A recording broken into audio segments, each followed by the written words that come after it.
Morning students, today we will be starting with the control systems laboratory, that is part of your syllabus in 6th semester. So the first experiment starts with the AC servo motor, right? So this is the very first experiment. So this is about the front panel of the AC servo motor. Right?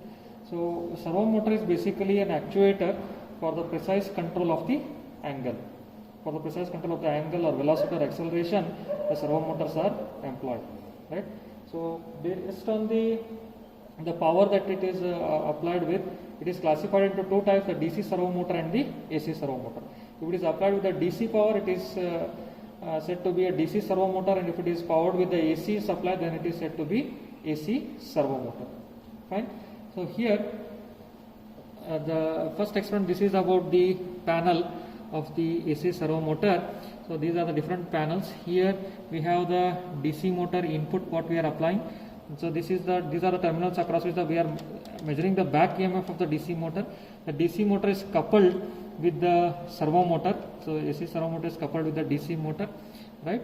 So then we have the reference winding, which is applying the reference voltage, and the control winding, which is applying the control voltage. So based on the difference in the voltages between the control voltage and the reference voltage, the angular position of the shaft will vary. And when the angular position of the shaft will vary, the speed will vary, right? So based on the speed, the back EMF changes, and hence the armature current also changes. Right? And this is the load position on-off switch. So to turn on, we have to keep it in on mode, and to turn off, we have to keep it in off mode.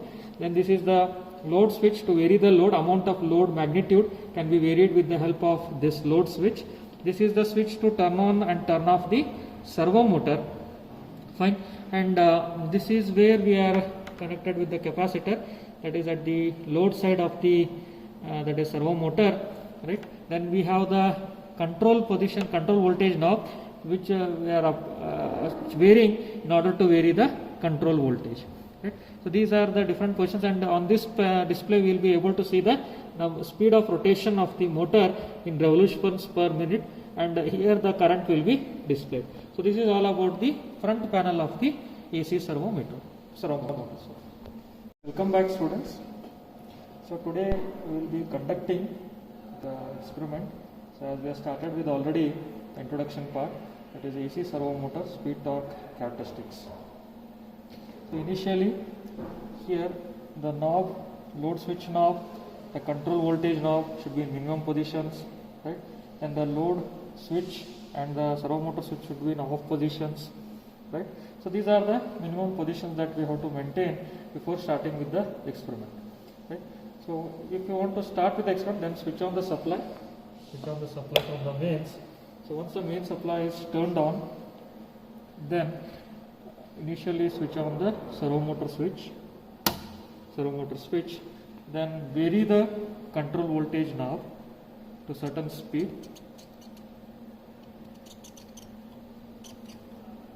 If it is not varying, then bring it back to original position, and once again change it so that it starts to show the reading. Now it is showing the reading here, servo motor in RPM, right?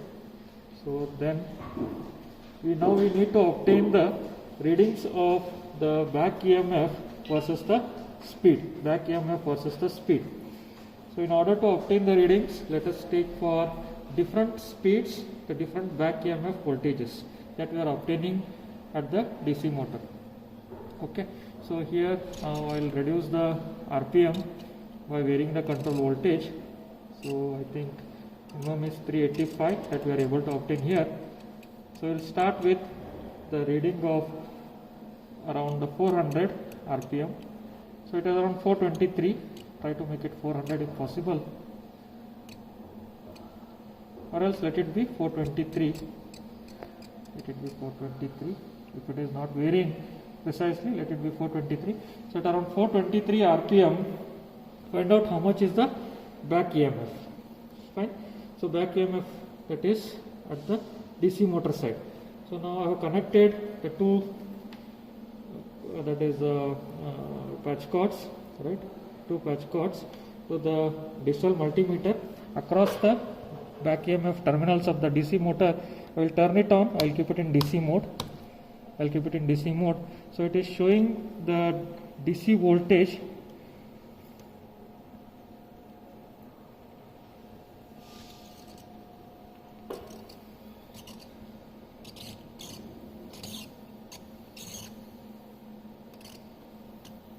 Yes. So at around 880 RPM, the back EMF voltage is 3.24 volts. Right. So here we'll take the readings for. So we'll make two columns. One is for the back EMF EB, and one is the number of revolutions per minute in RPM. This is back EMF is in volts, DC voltage. Right. So for the revolutions per minute of around 860 now, it is around 860, so around 860 RPM approximately. So you are getting the DC voltage of around 3.24 volts. Right. Now here, as I decrease the speed, then what will be my back EMF? Okay. So we know that the back EMF and the speed are directly proportional to each other. As the speed increases, the back EMF increases, or as the speed decreases, the back EMF also decreases. So now I will try to vary the speed. I will increase it. So I have brought it to around 970 RPM. So when it is 970 RPM is the speed, the DC voltage, the back EMF voltage has increased to 3.70 volts. It has increased to around 3.70 volts. So these are the couple of readings. So as we increase the speed, then the back EMF voltage increases, and as we further decrease the speed from 860 RPM to further backwards, downwards, the back EMF voltage also decreases. So next, if we plot the graph of the back EMF versus speed, the back EMF versus speed, if we plot the characteristics of back EMF versus speed in RPM, so roughly we will get a characteristics like this. So it is a linear graph versus back EMF and the speed in revolutions per minute. So this is the first set of readings that we need to take. Okay. So students, we have already calculated the back EMF. Let us move on to the second part of the conduction of the same experiment, where we will be finding the values of IA, the armature current, speed, back EMF, power we will be calculating, and torque, and then we will be plotting the graph of the torque versus speed. Right? So in order to plot the characteristics of torque versus speed, first we have to turn on the load switch. So turn on the load switch. Right? So once the load switch is turned on, adjust this control voltage knob. So that the control voltage is around 200 volts. So I connected a multimeter around the control winding. See that the control voltage is around 200 volts approximately. So it is around 200 volts approximately. Okay. So once it is set to 200 volts, now we have to vary the load switch. We have to vary the load and note down the values of the armature current, speed, then calculate the power and the torque. Fine. Now I will vary the, keeping the control voltage fixed, that is 200 volts, I will vary the load position switch. So now we need to switch over this to find out the back EMF. So I will vary the load. I will change the load here. So the speed is also changing. So back EMF is also DC, always in DC. So keep it to DC voltage. Okay. So it is changing. Okay. So first it is around 1700 RPM. So we will show it for two readings here. So what we are noting down here, the armature current IA in amps, then the speed in RPM, back EMF EB in volts, then power in watts, then torque in Newton meter. Okay. So we'll see these readings. We'll observe the readings. So the first reading is for the speed. So it is around 1700 rpm. So for 1700 rpm, the armature current is around 0.061 ampere. Is around 0.061 ampere. Back EMF is 3.6 volts. Back EMF is 3.6 volts. So the formula to calculate the power is equal to EB into IA. So that is EB is 3.6 into the IA current, armature current, that is 0.061. So this comes out to 0.2196 watts. So it is 0.2196 watt. The formula to calculate the torque is given by power into 60 divided by 2 pi n Newton meter. So this will be, power is 0.2196 into 60, this divided by 2 pi into 1700. Okay. So this comes out to 1.233 to 10 raised to minus 3. 1.2335 to 10 raised to minus 3 Newton meter. This is for the first reading. Let us see one more reading. So if you want to see one more reading, I'll vary the load switch, load pot. Let us make it to 1600 rpm. Okay, it is roughly 1600 rpm.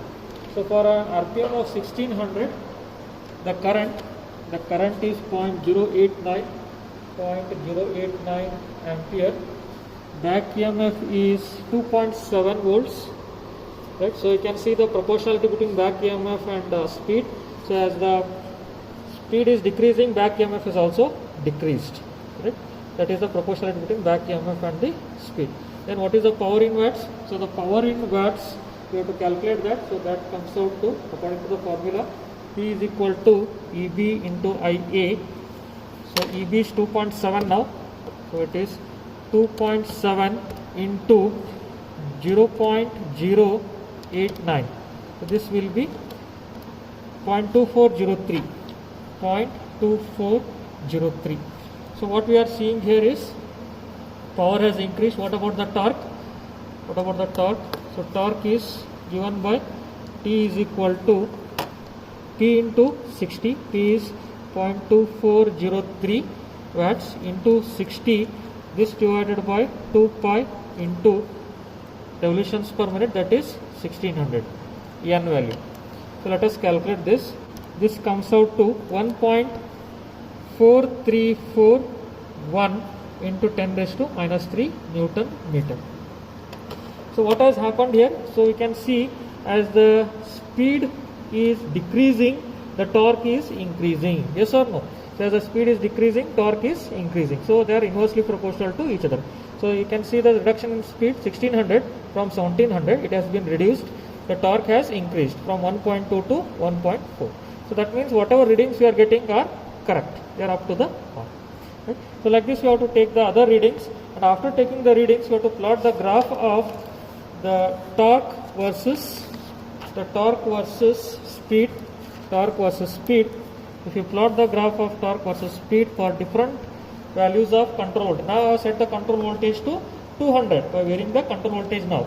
Right? So if I take it as EC1, control voltage 1, right? Next is control voltage 2, EC2, then another one is control voltage 3, EC3.